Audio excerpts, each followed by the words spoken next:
everyone, welcome back to my channel Pharmacypedia. This is Shikha Chauhan, and in this session, we are going to study a topic from the subject biostatistics and research methodology. So, if you have still not subscribed to my channel Pharmacypedia, please do like, share, and subscribe to my channel Pharmacypedia for getting further updates and important content related to pharmacy. My dear students, in the previous session, we discussed about all the analytical studies, we discussed about the plagiarisms. So if you've still missed those videos, you can just go back to the playlist and play those videos. So in this session, I'm going to discuss with you another very important topic from the subject biostatistics and research methodology. And the topic is all about the sample size determination and the power of the study while designing the research methodology. So my dear students, you should know why we want to determine the sample size. Why it is very important to determine the sample size and what is the power of the study. So if we talk about the research design, what is a research design? Basically, it is a plan to execute the research. When we carry out the research, we have to design the methodology by which we will be carrying out all the results, by which we will be taking out all the answers. Because what is a research? Research is basically like trying to explore the unanswered questions. If you have certain problem, certain query in your mind, and you try to find out the solution for it, you need to carry out the research, and for carrying that research in an effective manner, you have to adopt certain specific methodology, the technique by which you are going to pursue the research. Now all of us know that while designing these research designs and methods, it is very important that you carry out in a sequential manner, you carry out in a defined manner, in a proper manner, so that you are ultimately able to answer and get the answers for all your research queries. So, my dear students, finding an appropriate research methodology is very important.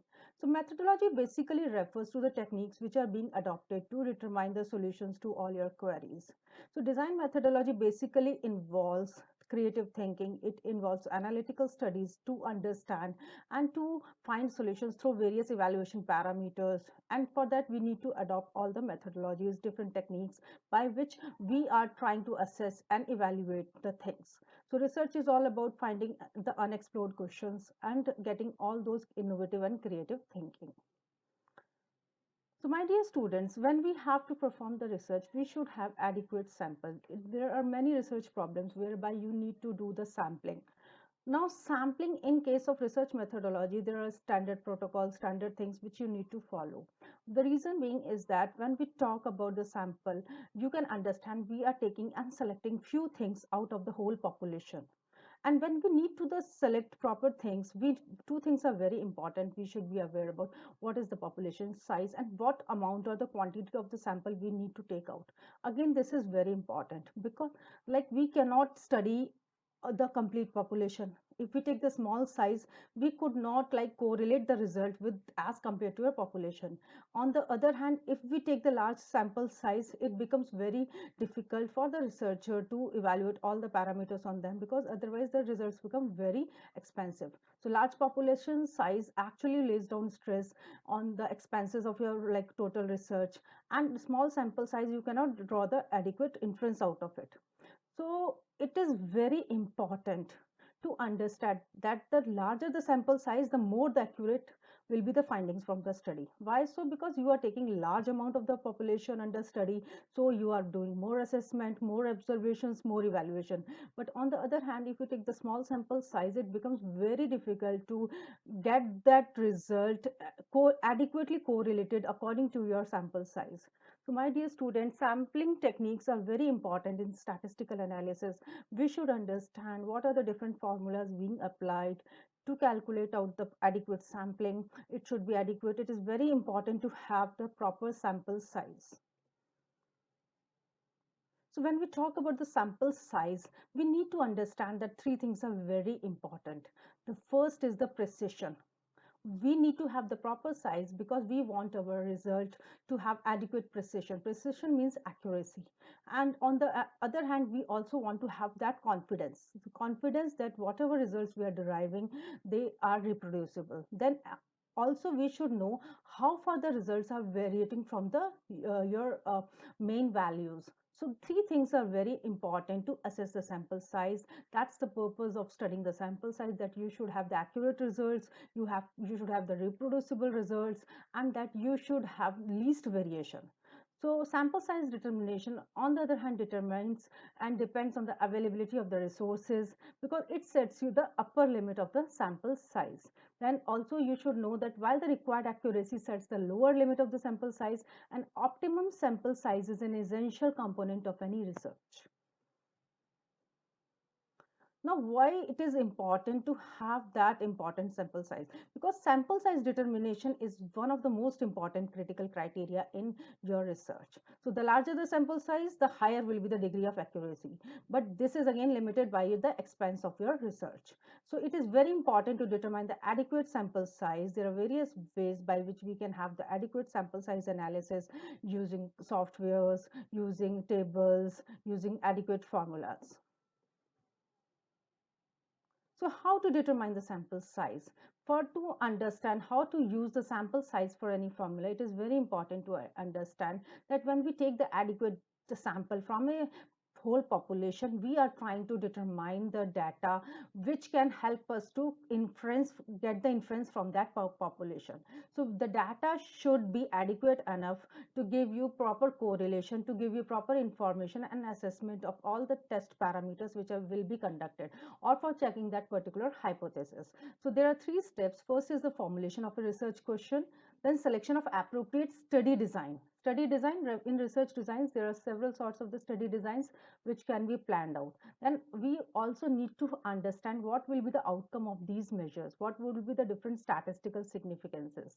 And then we have to use the appropriate formula to calculate the sample size.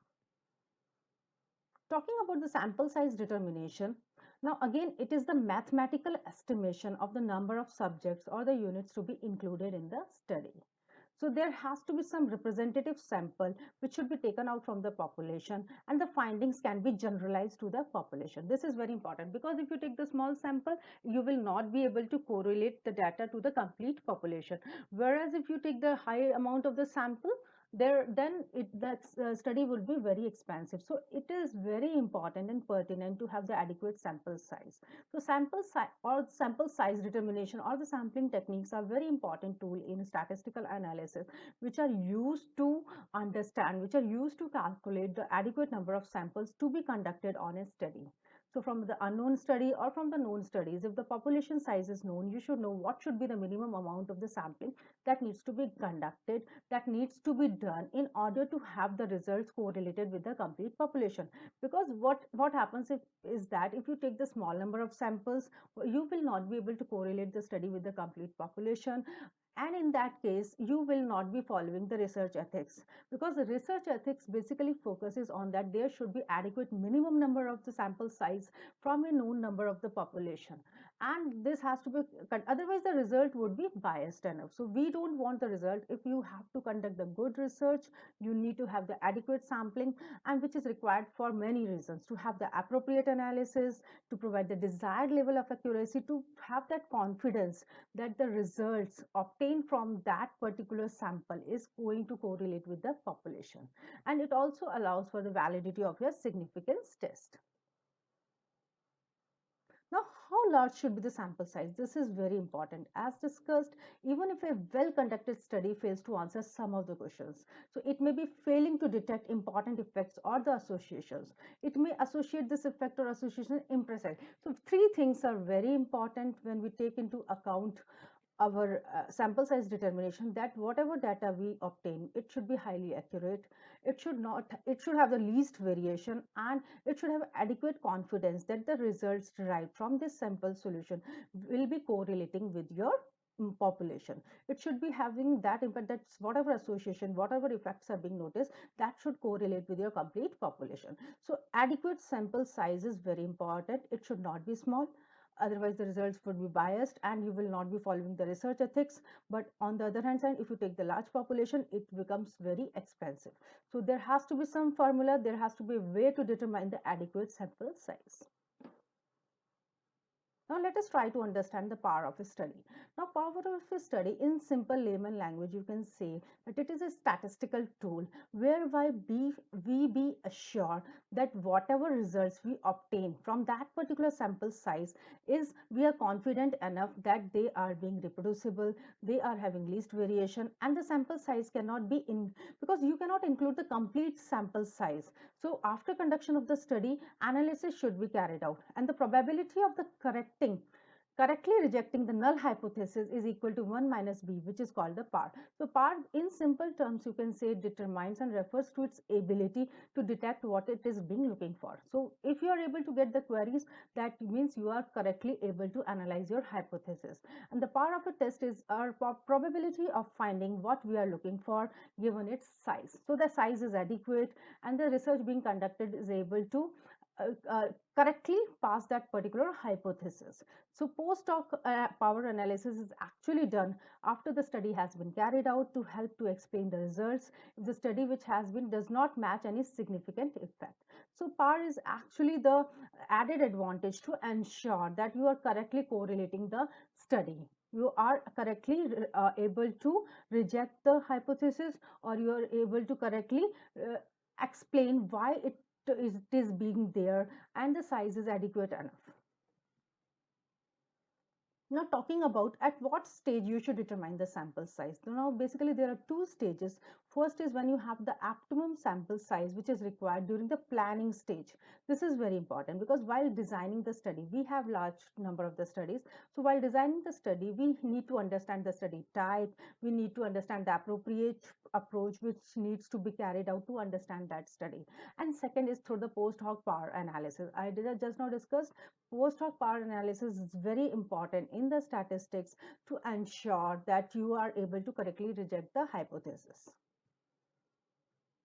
Now, let us understand the different study types. You can say all the studies have been divided either into the descriptive studies or analytical studies. When descriptive studies, they can be in the form of the cross-sectional studies or qualitative studies.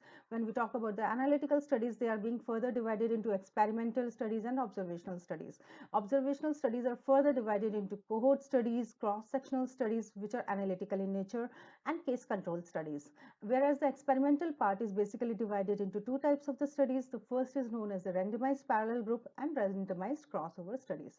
So we have different types of the studies. We have to understand the main outcome of the research. So there are distinct approaches, distinct ways for calculating the sample size for different sorts of the studies. So cohort studies may be having different sorts of the size analysis as compared to the cross-sectional studies. Now, the second most important factor is that we should understand different studies require the different sizes, different ways, because each of them have to be carried out keeping in the outcome, keeping in mind the outcome. So, outcome is again very important. So what are these outcomes? Outcomes are basically usually able to reflect the research question of the study, and it also depends on the study design. So for like understanding these measures, we need to understand the case control studies have different factors to be considered. For example, it should be difference in means and proportions of the exposure in case and control. So different studies have different evaluation parameters. For example, if we talk about the cohort study, it is the relative ratio. When we talk about estimating the risk in the control study, it will be odd ratio. So these are the different parameters which are being evaluated in different research studies, and these are the possible outcomes. So hence, while calculating the sample size, one has to see the primary outcome measures which has to be specified between their distinct approach for calculating the sample size. My dear student, I hope this is clear that we need to first understand which research you are going to carry out, which type of the study you are going to perform, whether it will be cohort studies, whether it will cross-sectional studies. After that, you need to understand what will be the possible outcomes. Outcomes simply refers to what will be the various evaluation criteria, and based on these two approaches, the sample size will be further calculated out. So there are basically four ways by which you can determine the sample size. The first is by using various formulas. So many scientists like Cochrane in the year 1935, so they have given out different equations where on the basis of your confidence, on the basis of your accuracy, on the basis of probabilities, And incorporating these factors, what sort of the reproducibility utilizing these formulas, you can easily determine the sample size for a known population. You can easily determine sample size for an unknown population. In the case of unknown population, we call it as a proportions. Apart from these formulas, you can have ready-made tables whereby you can just put on what sort of the confidence you desire, what sort of the reproducibility you desire, what sort of accuracy is being desired. So putting these values, you can easily calculate your sample size. Apart from that, other two methods are like using various softwares. I'm going to list down all the softwares which are being used to determine the sample size. And apart from that, nomograms are also very helpful. So here is a formula like represented here whereby you can calculate the sample size. So my dear students, there are several formulas which are being utilized for the calculation of the sample size. So it is basically determined by three factors: z-score, standard deviations, and margin of errors. So we take into account these three things: z-score in the form of probabilities, 95%, 90%, or like 99%. Then standard deviation, how far least deviation do you want? And also in the form of the margin of errors. These things are very important. So incorporating these values, we can easily determine the sample size. So this was about the formula. Next, we move on to the softwares. So several softwares like API Info and Query, Power and Precision, Samples, Stata, SPSS are being used to determine the sample size. Then talking about the nomogram. Nomogram is also a technique whereby you can determine the sample size. For it could be arbitrary or based on some specific designs. So they work in either way in the form of the study groups. So the formula is being used out to calculate out the sample size. So the researcher should then decide the effect of this size, which is clinically important to detect. So this should be expressed in terms of the percentage change in the responses rate compared to with that of the control group.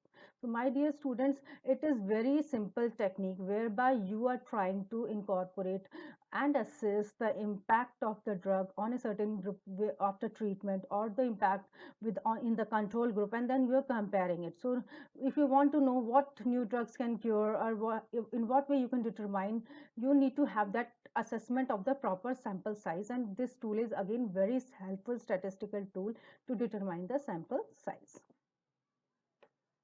So this is there was a scientist, Gordon Altman, which incorporated this nomogram technique to determine the sample size. Thank you so much for watching the video. Please do like, share, and subscribe to Pharmacypedia for getting further updates and important content related to pharmacy. My dear students, I hope you are now very much clear about the sample size determination. If you have not seen my other videos on the biostatistics, mainly plagiarism and research methodology, you can check the playlist for the complete video list. Thank you so much once again. Stay happy, stay tuned. Thank you so much.